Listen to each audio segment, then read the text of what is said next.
Mario Merola figli so pizzecore. Signor,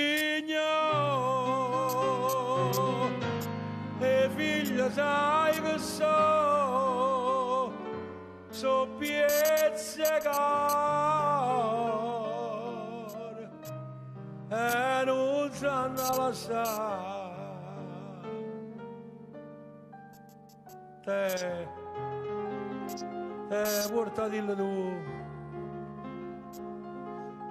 sei signore.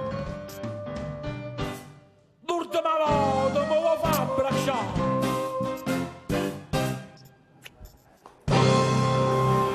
Figli so pizzecore è un detto popolare napoletano che sottolinea la profonda e inseparabile connessione che esiste tra genitori e figli.